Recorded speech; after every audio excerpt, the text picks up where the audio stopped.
All India rank એમણે 12 પ્રાપ્ત કર્યો છે.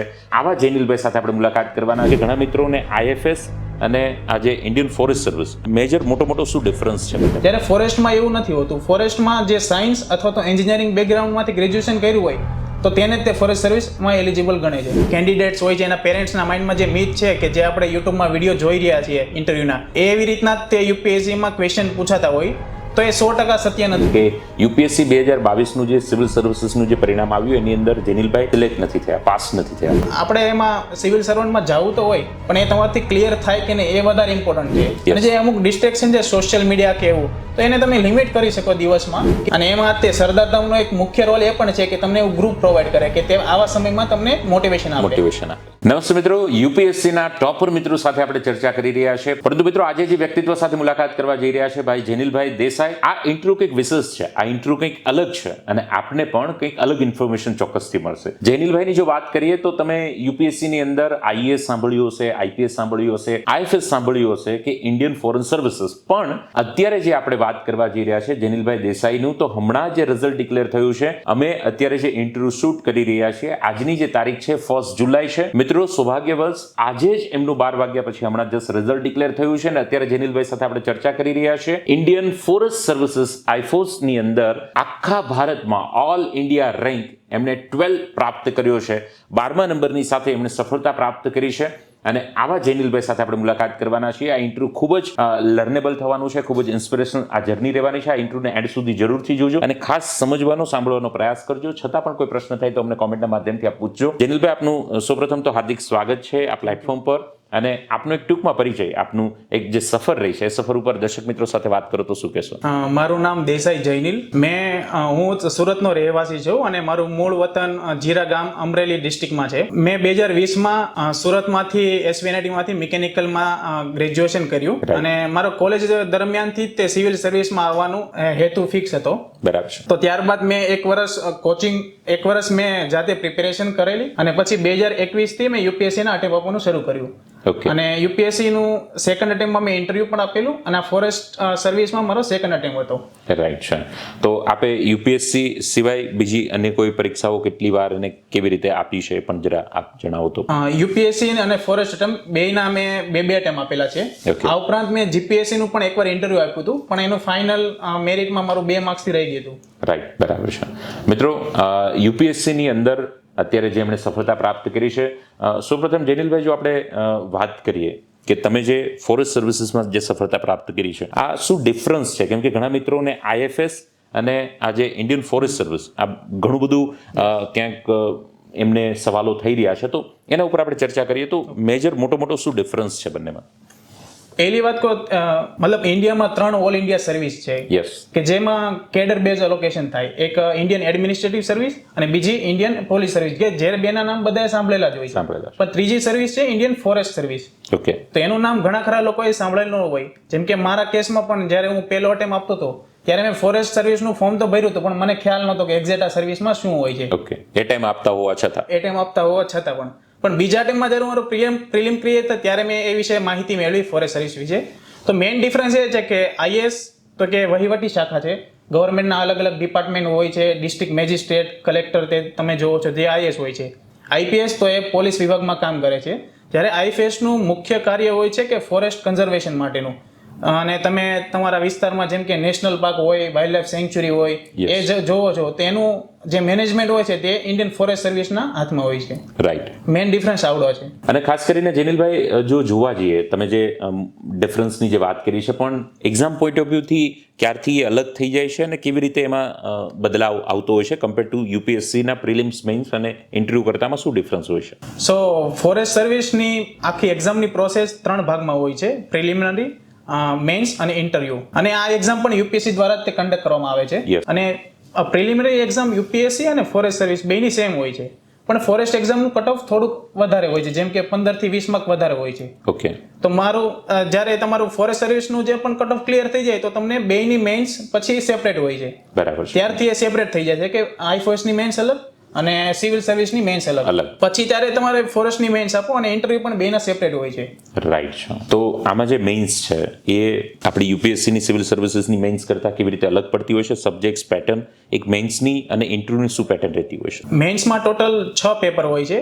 એક પેપર જનરલ ઇંગ્લિશનું હોય છે. રાઈટ. બીજું પેપર જનરલ નોલેજનું હોય છે, જે જનરલ સ્ટડીઝ આપણે કહીએ છીએ યુપીએસસીમાં. 2 પેપર 300 માર્ક્સના હોય છે.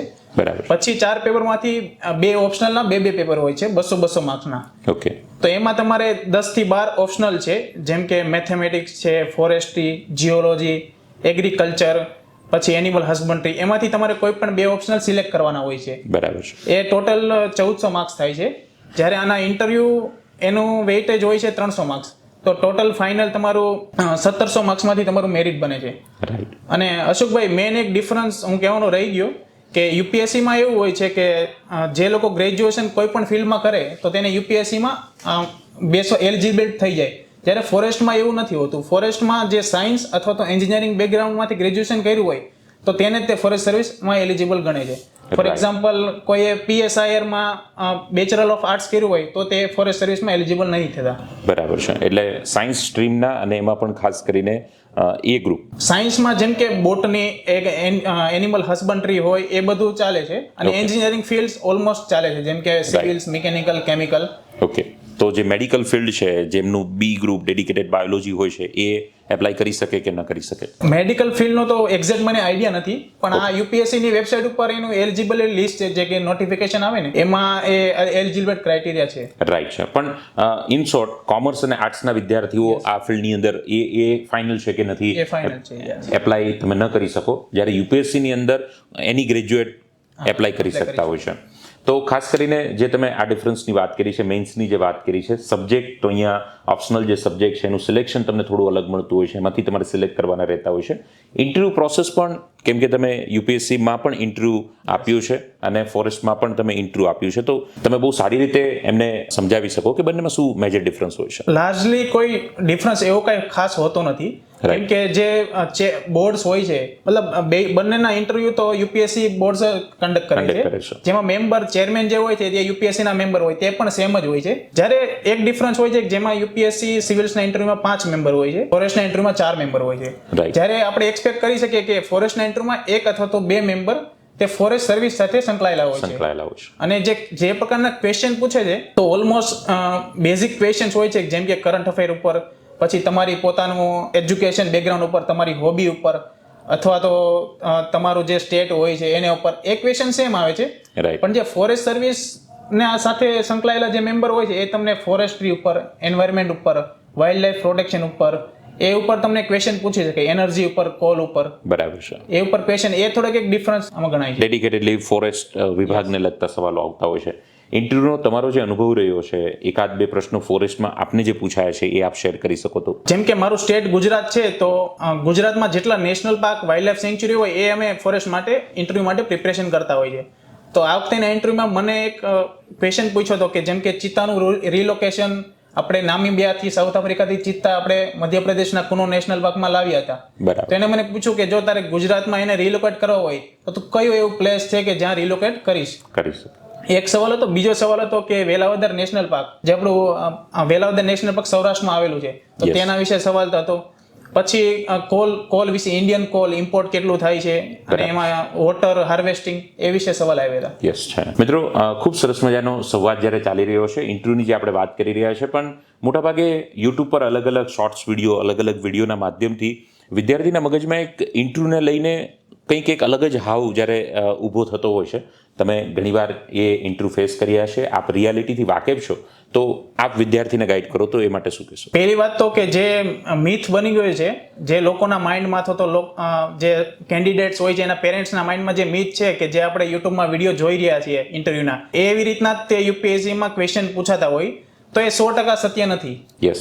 જેમ કે યુપીએસસીમાં ક્વેશ્ચનનું બેઝિક ફ્રેમવર્ક છે કે આ એક તો પર્સનલ ક્વોલિફિકેશન ઉપર, તમારા બેકગ્રાઉન્ડ ઉપર પૂછાતા હોય છે, તમારું સ્ટેટ ઉપર, પછી શા માટે તમે સિવિલ સર્વિસમાં આવવા માંગો છો, એ ક્વેશ્ચન પૂછાતા હોય છે. બરાબર. પણ એ લોકો જે સર્ટેન ક્વોલિટીઝ કે જેની માટે જે તમને ટેસ્ટ કરે છે, જેમ કે હોનેસ્ટી, ઇન્ટિગ્રિટી, પછી તમારું ઓબ્ઝર્વેશન કેવું છે એ તમને ટ્રીટ કરે. ફોર એક્ઝામ્પલ કે તમે આપણે પ્રિલિમ્સ અને મેઇન્સ માટે અલગ અલગ ઘણા ખરા સોર્સ વાંચતા હોય છે, બરાબર છે, પણ એની કરંટ અફેરમાં શું કનેક્શન છે તો એ તમને પૂછી શકે છે. ફોર એક્ઝામ્પલ મને એક ઇન્ટરવ્યુમાં સવાલ હતો કે જ્યારે જાન્યુઆરી મહિનામાં જે અદાણીનું સ્ટોક માર્કેટ રિલેટેડ એક ન્યૂઝ હતા, મને સ્ટોક માર્કેટ રિલેટેડ એક જનરિક સવાલ પૂછ્યો હતો. મતલબ જે કે તમે એક જનરલ કોઈ વ્યક્તિ છે, વેલ અવેર અને વેલ રેડ પર્સન છે, એને પણ એક આવડી શકે. તો એના માટે તમારે એક્સટેન્સિવ રીડ કરવું જરૂરી નથી, પણ તમે કઈ રીતે આન્સર આપો છો એ વધારે ઇમ્પોર્ટન્ટ બની જાય છે. યસ, 100%.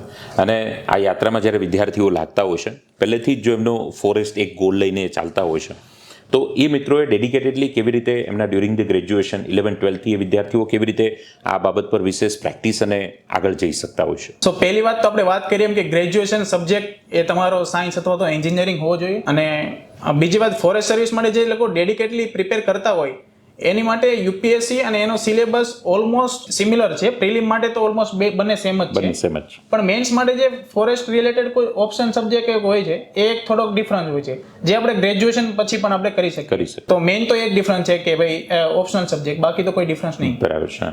તમે આ સર્વિસીસમાં આગળ વધવું છે, તમે કીધું એમ કે આગળ જતા જતા મને આ ફોરેસ્ટનો આઈડિયા આવ્યો, અધરવાઇઝ આપનો જે ગોલ જે યુપીએસસી હતો, આ દિશામાં મારે આગળ વધવું છે, આવો ગોલ, આવું સ્વપ્ન તમારું ક્યારથી બન્યું? સો કોલેજ દરમિયાન સેકન્ડ યરમાં મને ખબર પડી પહેલી વાત તો કે યુપીએસસી શું છે, સિવિલ સર્વિસ શું છે. તો જે એને રિલેટેડ જે લોકો હતા એની સાથે ત્યારે વાત થઈ, અથવા તો કોઈક ઓફિસરને આપણે યુટ્યુબ ઉપર જોતા હોય છે, સુરતના કલેક્ટર ધવલ પટેલ, તો એને એકાદ વાર મળવાનું થયું. યસ, સુરતમાં જ આપણે કોલેજ કરી લે. યસ, સુરતમાં કોલેજ કરી, અને સુરતના એસવીએનઆઈટી માંથી જ તે ઘણા એલ્યુમની એવા છે કે જે યુપીએસસી માંથી પાસ કરી. બરાબર. તો એનું દર વર્ષે અમારા એસવીએનઆઈટી માંથી એક સ્ટુડન્ટ ચેપ્ટર હતું કે જે આવા ટોપર્સ હોય છે એસવીએનઆઈટી ના, એને બોલાવે અને ગાઈડન્સ માટે. રાઈટ. તો ત્યારે મને ખબર પડી કે સિવિલ સર્વિસ શું છે. પછી મેં એના ચોપડા વાંચ્યા, બીકોઝ આપણે એમાં સિવિલ સર્વન્ટમાં જવું તો હોય, પણ એ તમારાથી ક્લિયર થાય કે નહીં એ વધારે ઇમ્પોર્ટન્ટ છે. હા, હું કેપેબલ છું કે નહીં. તો એના માટે મેં પેલા સેકન્ડ યરમાં તે અમુક બેઝિક બુક્સ વાંચવાની શરૂ કરી હતી. જ્યારે મને એક વર્ષ પછી એવું લાગ્યું કે નહીં, આ મારે મિકેનિકલની કમ્પેરિઝનમાં મારે આપણો ચૂઝ કરવું છે, તો પછી મેં એક નિર્ણય લીધો કે હવે હું સિવિલ સર્વિસ યુપીએસસી આપીશ. બરાબર છે. તમે બહુ સરસ મજાની વાત કરી કે હું એમાં સક્ષમ છું કે નહીં, હું કેપેબલ છું કે નહીં. ઘણા એવા મિત્રો છે કે જ્યારે એ આવું ઇન્ટરવ્યૂ કોઈ જુએ છે, સપોઝ આજે તમને સાંભળી રહ્યા છે તો એને એવું થાય કે નહીં મારે ફોરેસ્ટમાં જવું છે, કાલે કોઈ સીએનું ઇન્ટરવ્યૂ જુએ તો એને એમ થાય કે મારે એકાઉન્ટિંગ ફિલ્ડમાં સીએમાં આગળ વધવું છે, સીએસમાં આગળ વધવું છે, સીએમએમાં આગળ વધવું છે. તો હું એક્ઝેક્ટ શેમાં કેપેબલ છું એ જાણવા માટે હું કેવી રીતે એ પસંદગી કરી શકું, એ કેવી રીતે આપણે આઈડેન્ટિફાઈ કરી શકીએ? પહેલી વાત તો એ કે તમે કોઈ વ્યક્તિને જોઈને તમે ગોલ બનાવો કે મારે આ વસ્તુ બનવું છે. બરાબર. એક બહારી વ્યૂ હોય છે, એક્સટર્નલ વ્યૂ, પણ જે ઇન્ટરનલ વ્યૂ હોય છે કે એક્ઝેક્ટલી જે તમે પોસ્ટ માટે કે અથવા તો જે સીએ અથવા તો જે વસ્તુ માટે બનવા માંગો છો એનું એક્ઝેક્ટ કામ શું છે, એક્ઝેક્ટ એ ડિફરન્સ શું લાવી શકે છે, અને તમે પર્સનલી તમારી ક્વોલિટીઝ શું છે, અને તમે પ્રોસેસમાં તમે થોડા સમય કાઢી શકો છો કે નહીં. ફોર એક્ઝામ્પલ હું 2020માં પાસ આઉટ થયો અને આજે મને આ 2023 3 વર્ષ થઈ ગયા ફૂલ ટાઈમ પ્રિપેરેશનમાં. તો જો તમે આ 3 વર્ષ જ તે આપવા ના માંગતા હોય અને તમે ડાયરેક્ટ યુપીએસસીમાં પાસ થવું હોય તો એ વસ્તુ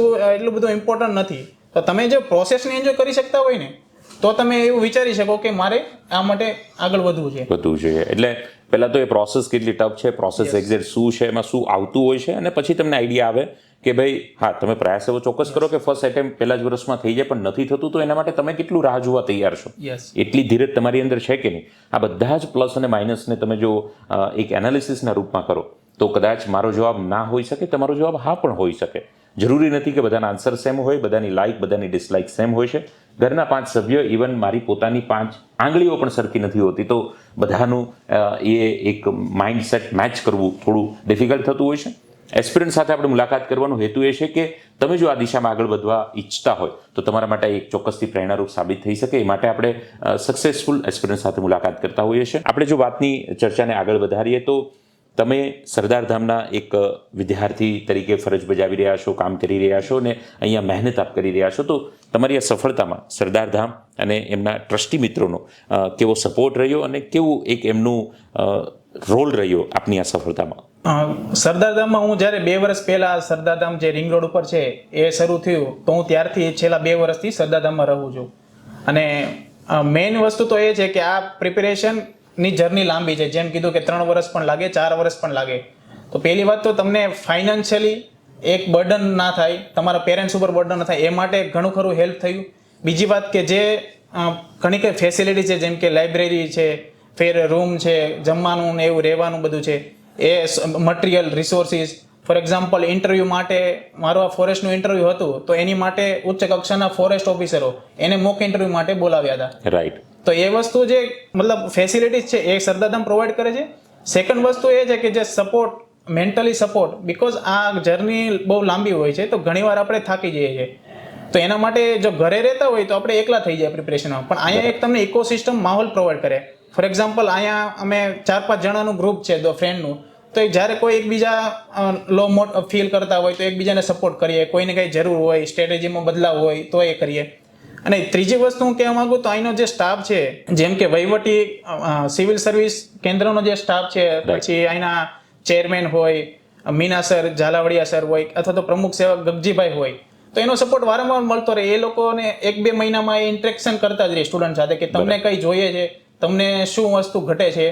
અને ટ્રસ્ટીગણ માટે તો એક જ અભિપ્રાય છે કે તમે લોકો જે કંઈ અમારા માટે મહેનત કરો છો અને તમે જે કંઈ કન્ટ્રીબ્યુટ કરો છો, તો એનો અમારા જીવનમાં અને અમારા જે સફળતામાં ખૂબ જ મોટો હાથ રહ્યો. તો એના માટે હું આભાર માનવા માંગુ છું. બરાબર છે. અને વિશેષ તો આજે જ આપનું જે રિઝલ્ટ આવ્યું છે અને આજે જ આપનો જે સેલિબ્રેશનનો જે માહોલ જે ચાલી રહ્યો છે, એમાં પણ આ સરદારધામનો જે સપોર્ટ અને જે એક અહીંયા કલ્ચર જે પ્રોવાઈડ થઈ રહ્યું છે, એક માહોલ જે મળી રહ્યો છે. બધા જ જાણો છો કે ભાઈ બોમ્બેની અંદર રેલવે સ્ટેશન પર ટ્રેન આવે ને, તમે પ્લેટફોર્મ પર ઊભા હોય ને એટલે ટ્રેનમાં તમારે ચડવું ન પડે, આપોઆપ ચડાઈ જતું હોય છે, કેમ કે ત્યાં માહોલ એવો છે, ત્યાં ભીડ એવો છે. સરદારધામ એ યાત્રા છે કે અહીંયા જો તમારી અંદર થોડી ઘણી પણ ડિઝાયર હશે, થોડી ઘણી પણ આગ હશે કે નહીં મારે યુપીએસસી જીપીએસસીમાં આગળ વધવું છે, મારે કંઈ કરવું છે, તો આ એ માહોલ પૂરો પાડે છે. અહીંયા એ સફળતાની ભીડ છે કે તમે સફળ જવાની પોસિબિલિટી વધી જાય છે. બાકી તો તમારી મહેનત જ બધું નિર્ભર કરતી હોય છે. તો આપ ચોક્કસથી આ દિશામાં પણ વિચારી શકો છો ને આ ફિલ્ડની અંદર પણ આગળ વધી શકો છો. જેનિલભાઈ, આપણે ચર્ચા કરી રહ્યા છીએ. આ ચર્ચા ખૂબ સારી રીતે ઘણા બધા વિદ્યાર્થીઓને ઉપયોગી પણ થવાની છે. આમની અંદર તમે જ્યાં સુધી થોડું ઘણું જાણ્યું હોય તો કેવા પ્રકારની રોલ અને રિસ્પોન્સિબિલિટી આપને સફળતા પછી મળવાપાત્ર રહેતી હોય છે? ઘણા વિદ્યાર્થીઓને કદાચ એ ઇન્સ્પિરેશન પ્રોવાઈડ કરી શકે તો. મેઇન જે રોલ હોય છે ઇન્ડિયન ફોરેસ્ટ સર્વિસ ઓફિસરનો, એ ફોરેસ્ટ કન્ઝર્વેશનનો હોય છે. રાઈટ. જેમ કે ફોરેસ્ટમાં ટિમ્બર પ્રોડક્શન હોય છે કે ટિમ્બર ઇલીગલ કટિંગ થતું હોય તો એની માટે મેનેજમેન્ટ કરવાનું હોય છે, એક હોય છે. સેકન્ડ વસ્તુ હોય છે વાઇલ્ડ લાઈફ કન્ઝર્વેશનનો. ઘણા બધા નેશનલ પાર્ક છે, ગુજરાતમાં ગીર નેશનલ પાર્ક છે, વેલાવદર નેશનલ પાર્ક છે, પછી ઘણી વાઇલ્ડ લાઈફ સેન્ચ્યુરી હોય છે, તો એનું મેનેજમેન્ટ કોઈ ફોરેસ્ટ ઓફિસર કરતો હોય છે. અને ઓવરઓલ એન્વાયરમેન્ટ રિલેટેડ જે ટાસ્ક છે, જેમ કે અફોરેસ્ટેશન કરવાનું હોય, સોશિયલ ફોરેસ્ટ્રી, તમે કોઈ રેલવે સાઈડમાં કે ત્યાં તમે ટ્રીઝ તમે જોવો છો, તો એ ફોરેસ્ટ ડિપાર્ટમેન્ટની જવાબદારી હોય છે. અને આગળ જતા જે પોલિસી મેકિંગ છે આ બધાને related, environment related, forest related, તો પોલિસી મેકિંગમાં ફોરેસ્ટ ઓફિસરનો રોલ હોય છે. બરાબર છે. મિત્રો, તમારી પણ જો આ લાઈક હોય, તમારી પણ જો આ પર્સનાલિટી હોય, તમને પણ આવું વર્ક ગમતું હોય તો ચોક્કસથી થોડું વધારે મહેનત કરી, થોડું વધારે પુરુષાર્થ કરી અને તમે કાયમી માટેની આવી જિંદગી આઈફોર્સની અંદર પ્રાપ્ત કરી શકો છો અને એક સન્માન પણ પ્રાપ્ત કરી શકો છો. ઘણીવાર વિદ્યાર્થીઓ જેનિલભાઈ વિચારતા હોય છે કે મારે તૈયારીની શરૂઆત કરવી છે. શરૂઆત પછી મારે ખાસ આપની પાસેથી વિદ્યાર્થીઓને એ માર્ગદર્શન અપાવવું છે. મિત્રો, યુપીએસસીનું જ્યારે એ રિઝલ્ટ ડિક્લેર થયું, એ રિઝલ્ટની અંદર ઇન્ટરવ્યૂ આપ્યા પછી જે પરિણામ જે આવ્યું છે, પરિણામની અંદર જેનિલભાઈ સિલેક્ટ નથી થયા. એટલે કે યુપીએસસી 2022નું જે સિવિલ સર્વિસીસનું જે પરિણામ આવ્યું એની અંદર જેનિલભાઈ સિલેક્ટ નથી થયા, પાસ નથી થયા. અને એના થોડા જ સમય પછી આઈફોર્સનું ઇન્ટરવ્યૂ હતું. તો આ માઇન્ડસેટ, એક વાતને ભૂલવી અને એક માટે પ્રિપરેશન કરવું, આ બહુ કઠિન હોય છે. તમે આને કેવી રીતે મેનેજ કર્યું અને જ્યારે પરિણામ આવતું હોય છે, આપના સાથી મિત્રો, સાથે રહેલા મિત્રો જ્યારે પાસ થતા હોય છે અને આપણે રહી જતા હોય છે, 3 ઇડિયટ્સમાં કહીને કે फेल होने का दर्द इतना नहीं होता जितना अपने दोस्त जो होते हैं वो पास होते हैं, तो उसका दुख बहुत ज्यादा होता है. तो એવું કંઈક તમારી સાથે બન્યું, તો આ બધાને કેવી રીતે તમે ઓવરકમ કર્યું, કેવી રીતે બહાર આવ્યો? સો પહેલી વાત કે જ્યારે રિઝલ્ટ આવ્યું ત્યારે ઓબ્વિયસલી આપણે 2-3 વર્ષથી મહેનત કરતા હોય અને જે આપણો ગોલ હોય તે આપણે અચીવ ના કરીએ તો આપણે એવું લાગે કે બસ હવે આ સેકન્ડે આપણું પૂરું થઈ ગયું. હવે ઘણીવાર એવું પણ થાય કે આપણે આ ફિલ્ડ છોડી દઈએ, કારણ કે આપણી આસપાસ જે કોલેજના ફ્રેન્ડ હોય એ બધા ફ્રેન્ડને આપણે જોતા હોય તે પોતાની લાઈફમાં આગળ વધી ગયા હોય. ત્યારે આપણે એમ લાગે કે બસ આપણે 3 સ્ટેજ પાર કર્યા અને આપણું જે જેટલી મહેનત થઈ શકતી હતી એ બધી મહેનત કરી દઈ, તો પણ થોડુંક રહી ગયું, તો હવે શું કરવું? પણ એ ફેઝ થોડોક નાનો હોય છે, જેમ કે 1-2 દિવસનો તમને એવું વધારે લાગે. તો ત્યારે તમારા પરિવારનો, તમારા જે નજીકના મિત્રો હોય એનો સપોર્ટ ખૂબ હોય. અને હું આ પોઈન્ટ તમે કીધો છે તો હું કહેવા માંગુ છું કે આ મારી જર્નીમાં મારા માતા પિતા અને મારો ભાઈ નાનો એનો સપોર્ટ ખૂબ રહ્યો. કારણ કે હું નથી માનતો કે જે મેં મહેનત કરી, જે મારી સ્કિલ છે યાદ રાખવાની હોય, આપણી વાંચવાની હોય, હાર્ડવર્ક કરવાની, એ ખાલી આમાં પે ઓફ થાય એવું જરૂરી નથી. આમાં ઘણા બધાના લક કામ કરતા હોય છે, ઘણા બધા સપોર્ટ કામ કરતા હોય છે. ઉપરથી એ સમયમાં આઈ એમ ફોર્ચ્યુનેટ ધેટ કે મારી પાસે એવા ઘણા ફ્રેન્ડ્સ છે કે જેને હું ગમે ત્યારે કોલ કરું અને ગમે તે કહી શકું, મને જે ફિલિંગ થતી હોય કહી શકું. બરાબર. અને એમાં તે સરદાર ધામનો એક મુખ્ય રોલ એ પણ છે કે તમને એવું ગ્રુપ પ્રોવાઈડ કરે કે તે આવા સમયમાં તમને મોટિવેશન આપે, સપોર્ટ કરતું હોય છે, સપોર્ટ કરે. રાઈટ. મિત્રો, ખૂબ સરસ મજાની ચર્ચા આપણે જેનિલભાઈ સાથે કરી રહ્યા છે. જેનિલભાઈ, જેમ યુપીએસસી ની અંદર એક લેંગ્વેજ માટે આપણે ઘણી બધી વાર ચર્ચા કરતા હોઈએ છીએ, પણ ખાસ આજે ફોરેસ્ટ સર્વિસીસ છે એમાં વિદ્યાર્થીઓને લેંગ્વેજ માટે આપ ગાઈડ કરો તો આપ શું કહેશો? ફોરેસ્ટ સર્વિસમાં પ્રિલિમ્સનું પેપર તો જેમ કે ઇંગ્લિશ અને હિન્દીમાં હોય છે, પણ જે મેન્સનું પેપર છે કે જેમાં તમારે પેપર લખવાના હોય છે, તો સિવિલ સર્વિસમાં તમે કોઈ પણ લેંગ્વેજ ચૂઝ કરી શકો છો. જેમ કે ગુજરાતના વિદ્યાર્થીઓ ઇંગ્લિશ, હિન્દી અથવા તો ગુજરાતી પણ ચૂઝ કરી શકે છે. જ્યારે ફોરેસ્ટ સર્વિસમાં સ્ટ્રિક્ટલી ઇંગ્લિશમાં તે તમારે પેપર લખવાના હોય. ઓકે. તો કોઈ પણ કેન્ડિડેટ જે ફોરેસ્ટ સર્વિસ માટે વિચારતા હોય તો એને પેલી આ કન્ડિશન એને ધ્યાનમાં રાખવી જરૂરી છે કે તમારે ઇંગ્લિશમાં તે લખવું જરૂરી છે. બરાબર છે. તો અહીંયા મિત્રો તમારી પાસે ચોઈસ રહેતી નથી અને તમારે ઇંગ્લિશની અંદર જ એ પ્રોસેસ આગળ કરવાની રહેતી હોય છે. જેનિલભાઈ, આપની આ યાત્રામાં એટલું જે મોટિવેશન આપે સેલ્ફ મોટિવેટ જે રહ્યા, આપનો આ મોટિવેશનનો સેલ્ફ મોટિવેશનનો સોર્સ શું હતો? પહેલી વાત તો કે તમારા જે નજીકના લોકો હોય એનો સપોર્ટ, માતા પિતા, ભાઈ છે, કોઈ ફ્રેન્ડ્સ છે એનો સપોર્ટ, સરદારધામ જેવી સંસ્થાનો સપોર્ટ. સેકન્ડ થિંગ કે અંદરથી આપણે હોય કે મારે આ લક્ષ્ય પ્રાપ્ત કરવું છે, તો એને રિલેટેડ ઘણી વાર લો ફીલ થતું હોય તો પણ આપણે જોતા હોય પાછળથી કે મેં આ શરૂ શું કામ કર્યું હતું, બરાબર, હું ક્યાં સુધી પહોંચવા માંગુ છું. યસ. તો એ વસ્તુ મોટિવેટ કરતી રહી છે અંદરથી. અને એક્સટર્નલ મોટિવેશન કરતા ઇન્ટરનલ મોટિવેશન એ વધારે લાંબો સમય સુધી ચાલતું હોય છે. પણ એ તમારા પર્પઝથી, એ તમારા વાયથી અને એ તમારી ગોલની ક્લેરિટીથી અને પોતાની સાથે વાત કરવાથી આવતું હોય છે, જેવી રીતે જેનિલભાઈ આપની સાથે સંવાદ કર્યો છે. જેનિલભાઈ, ઘણા બધા વિદ્યાર્થીઓ આપને સાંભળી રહ્યા છે. કોઈ વિદ્યાર્થી યાત્રાની શરૂઆત કરતા હોય છે, પણ ઘણીવાર એ પ્રોપર એમને માહોલ ન મળવાથી ઘણીવાર ડિસ્ટ્રેક્શન થતું હોય છે. તો ડિસ્ટ્રેક્શનને લઈને આપ શું કહેશો? આપની આ સફરમાં આપ કેવી રીતે એમને મેનેજ કર્યું? સો યુપીએસસીની પ્રિપેરેશન એક હોલિસ્ટિક પ્રિપેરેશન છે, જેમાં કે વાંચવા સિવાય પણ તમારે જે એક્સટર્નલ બીજી વાંચવાના સમય સિવાય તમે શું કરો છો એ પણ તમને અફેક્ટ કરતું હોય છે કે તમે વાંચવામાં કોન્સન્ટ્રેશન કેટલું રાખી શકો કે નહીં એ. રાઈટ. તો પહેલી વાત કહું, વાંચવાના જે અવર્સ છે, તમારા કલાક અથવા તો તમે જેટલી મહેનત કરવા માંગો છો એને પહેલા ફિક્સ કરી દો. બાકીના સમયમાં તમે એવી એક્ટિવિટીઝ કરો, જેમ કે કોઈ હોબીઝ હોય, નજીકના લોકો સાથે વાતચીત હોય, એ કરો કે જે તમને બૂસ્ટ કરે કે પ્રિપેરેશન માટે. અને જે અમુક ડિસ્ટ્રેક્શન છે, સોશિયલ મીડિયા કે એવું, તો એને તમે લિમિટ કરી શકો દિવસમાં કે એટલું જ મારે ઇન્ટરેક્શન કરવું છે. યસ. તો આઈધર તમે લિમિટ કરી શકો છો, આઈધર એને તમે સ્ટોપ કરી શકો છો. એ તમારા પર ડિપેન્ડ રહેતું હોય છે, જે જેનિલભાઈ વાત કરી છે. અને યુઝ કરો છો તો બધા જ મિત્રોએ જેમ વાત કરી છે એની એક લિમિટ છે, એનું એક ટાઈમ ડ્યુરેશન છે. એ પૂરતું જ જો તમે કરો તો ચોક્કસથી એ ડિસ્ટ્રેક્શનથી પણ તમે દૂર જઈ શકો છો. સોશિયલ મીડિયાના અલગ અલગ પ્લેટફોર્મો આપની આ જર્નીમાં કયા કયા પ્લેટફોર્મો આપને ઉપયોગી થયા, જેથી કરીને મિત્રો પણ એ પ્લેટફોર્મનો સહારો લઈ શકે? સો યુપીએસસીની જર્નીમાં જે પણ કેન્ડિડેટ આવે એને મેઇન ખબર હશે કે મેઇન ટેલિગ્રામ જે સોર્સ છે એ ઘણા બધા મટીરિયલ અથવા તો મોટા મોટા જે ગ્રુપ્સ હોય છે એમાં કનેક્ટેડ રહેવા માટે બહુ ઉપયોગી બને.